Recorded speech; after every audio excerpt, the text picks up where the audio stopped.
गुफा मंदिर के बारे में भी मैं कलेक्टर से जमानों से बात कर रहा हूँ। हमें अभी ये महीने भर के भीतर ही एमपी इलेक्शन होने के है।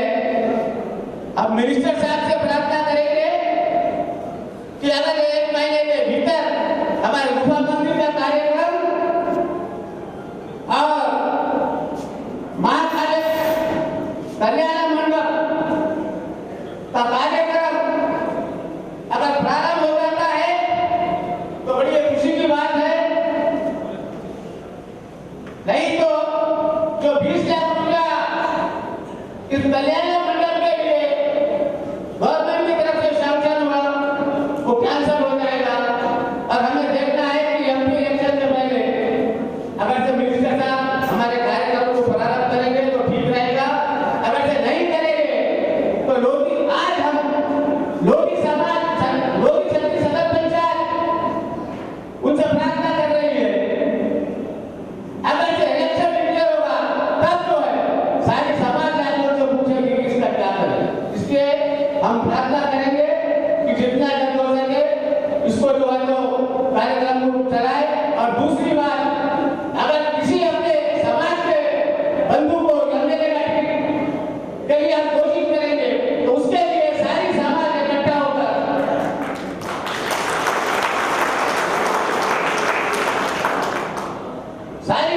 इकट्ठा होकर उसको उस व्यक्ति को टिकट दिलाए और उसको विजेता बनाए। ये विजेता बनाना एक फूलपेट का लोधी समाज का धर्म होगा।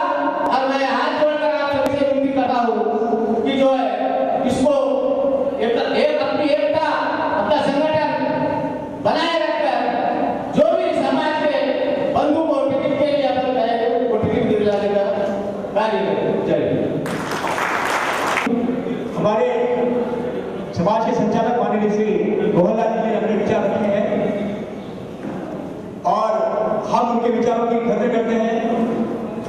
उन्होंने ये कहा है कि दूसरी समाज के साथी जब हमारे साथ जुड़े हैं उन्होंने केवल हमारा साथ दिया और हाथ दिया, लेकिन आज समय आया है हम सारे लोग संगठित हो और एक आवाज में एक मंच पर आकर हमारे बंधु को जब टिकट मिलता है तो हमारी तरफ से सारा का सारा उन पर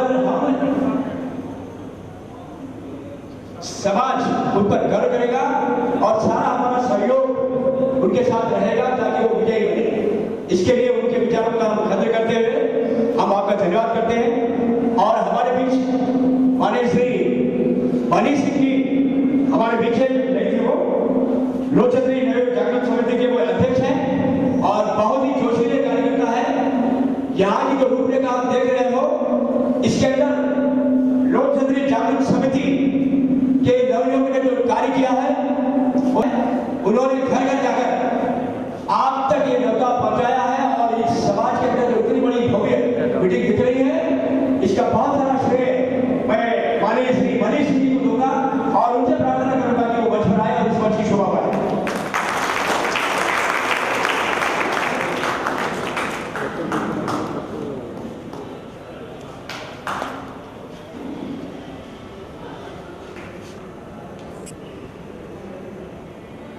मैं नासिक जी मानवे भारतीय जनता पार्टी के कन्वीनर है। वहां का क्या माहौल है, वहां की क्या परिस्थितियां हैं, इस परिस्थितियों में मैं ये चाहूंगा जो हमारे बच्चे आ रहे हैं वो इस पर विचार करें कि आने वाली परिस्थितियां क्या है और गए परिस्थितियां क्या थी वो तो थी, लेकिन आने वाले समय में क्या क्या परिस्थितियां हैं और हमको किस संगठित रूप से हमको कार्य करना है इस पर ज्यादा विचार करेंगे। और वे गोचागढ़ डिवीजन के वो कन्वीनर है, इनको भली भांति इन सारी चीजों में जानकारी है। तो मैं उनसे प्रार्थना करने जा रहा हूँ और डिवीजन के अंदर हम कितने सहयोग उनके सहयोग से और वहां की रणनीति से हम कैसा काम करना चाहिए उस पर ध्यान देंगे। धन्यवाद। मंच पर उपस्थित आज की सभा के अध्यक्ष जेडी प्रभु सिंह जी, लोधी छत्तीसगढ़ पंचायत के अध्यक्ष माननीय श्री सी मोला जी, कारपेंटर राजा सिंह जी, बारी बारी से मंच पर जितने भी हमारे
विधानसभा से श्री नवल किशोर जी लड़ रहे थे और उधर से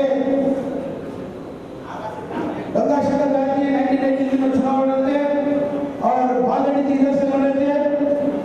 तो कल्याण सिंह जी के कहने पर भारतीय जनता पार्टी के नेताओं ने कार्यकर्ताओं ने जीत और कोशिश कर इधर से कारवान से और महाराजन से जो विधायक चुने हैं। समय अच्छा है, अवसर अच्छा है। हम पूरा समाज का सूझबूझ का परिचय देते हुए हमें राजनीति में हिस्सा बनाना है। इस बार हमारे एक स्वजाति बंधु को विधानसभा में भेजना है। इतना कहते जो बोलने का समय नहीं रुक गया। उन्होंने हमें याद दिलाया है कि कारवान कॉन्स्टिट्यूंसी और गोशाला कॉन्स्टिट्यूंसी दोनों एक हो गई है और यहाँ पर हमारी संख्या अधिक संख्या में लोधी जाति के भाई रहते हैं। क्यों नहीं ऐसे सुनहरे अवसर बार बार नहीं आते, ये चूके ना।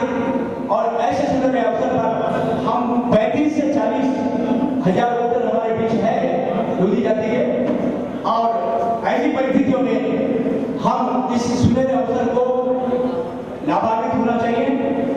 और कल्याण सिंह जी हमारे जो नेता है और भारतीय जनता पार्टी के जो उपाध्यक्ष है, राष्ट्रीय उपाध्यक्ष है और भूतपूर्व चीफ मिनिस्टर मध्य प्रदेश उमा भारती जी जब यहाँ पर आई है, सभी हमारे भाइयों का मनोबल बढ़ा है। और राजा लाल सिंह जी ने हमें याद दिलाया कि हम उस जाति से संबंध रखते हैं जो हमारे उत्तर भारत में हमारे जो नेता है वो हम उनके वंशज हैं। इससे हमारा यहाँ पर मनोबल बढ़ा है और हम में संगठन आया है और उस संगठन के जरिए से हम 2 सीट 12 जन और गोशामल ये जीत पाए हैं। उन्होंने ये दर्शाया है, ये पॉइंट हमको याद रखना चाहिए। इसके बाद मैं हमारे भाई और लोक क्षत्रिय समाज के उपाध्यक्ष माननीय श्री रमेश सिंह जी पट्टेदार जो भारतीय जनता पार्टी के बहुत ही पुराने कर्मठ कार्यकर्ता है, मैं उनसे अपने विचार रखने के लिए कहूँगा। मैं उनसे ये कहूँगा कि हमारी जो कॉन्स्टिट्यूंसी है उसके अंदर हमारी गतिविधियां किस प्रकार से हो और हम आने वाला इलेक्शन किस प्रकार से जीते। कई बार तो हमने बहुत सारे काम किए हैं, वो परिस्थितियां तुमने देखी है, सबने देखी है। आने वाले समय में हम किस तरह से काम करना चाहिए, एक प्रोग्राम किस तरह से काम करना चाहिए, इस पर सभी कार्यकर्ता सभी अगर से वक्ता में ऊपर अगर से ध्यान देंगे तो सभी कार्यकर्ताओं के लिए इसका फायदा होगा। धन्यवाद। माननीय श्री रमेश सिंह जी पट्टेदार उपाध्यक्ष लोक क्षत्रिय सदर पंचायत, धन्यवाद। और हमारे समाज के संचालक श्रीमलाल जी समस्त कार्यकर्ताओं को बैठे हैं और मंच पे बैठे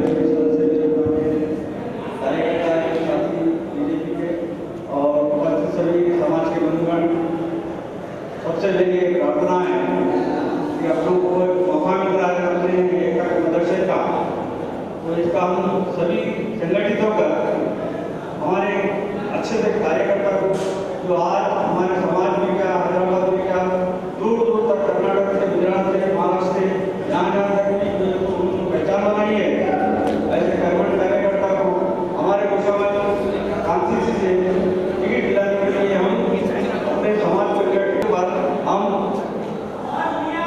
जो है जो भाजपा के कार्यकर्ता जो यहाँ के सर्वे सभा है, हम अपनी पूरी आवाज के बाद होकर हम राजा सिंह के लिए प्रयास करेंगे और हमें उम्मीद है कि हमारे को ये सफलता मिलेगी। और ख्वाहिश है और सभी से ये प्रार्थना है कि सब उनका समर्थन करें और सभी इकट्ठे होकर उनको टिकट दिलाने का प्रयास करें, ऐसी मेरी कोशिश है। धन्यवाद। हमारे बीच सरस्वती शिक्षा समिति के करस्पॉन्डेंट हाईमोर स्कूल, बालाजी स्कूल, इन स्कूलों के जरिए से हमारे बीच हमारे जो नवयुवक थे उनमें शिक्षा का बढ़ावा देकर बहुत सारे यहाँ पर जो बैठे हुए लोग हैं अपने बाल काल में यहाँ से वो शिक्षा पाकर समाज के लिए उन्होंने जो कार्य किया है वो हमारे बीच में है माननीय श्री लखन सिंह जी। मैं भाई लखन सिंह जी से पट्टेदार उनसे प्रार्थना करने जा रहा हूँ कि मंच पर आए और मंच की शोभा बढ़ाए।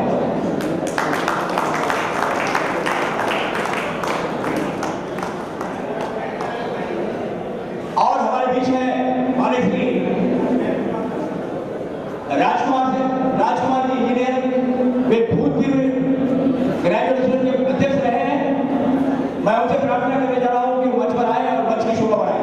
माननीय श्री राजकुमार जी, भूतपूर्व अध्यक्ष ग्रेजुएट एसोसिएशन। बंधुओं, उपाध्यक्ष ने मिलेंगे तो हमारे जोशीले अध्यक्ष वे राम युवा सेना और रामनवमी हनुमान जयंती के समय में जितने बड़े बड़े जो जुलूस निकाले गए वो बहुत ही कर्मठ कार्यकर्ता है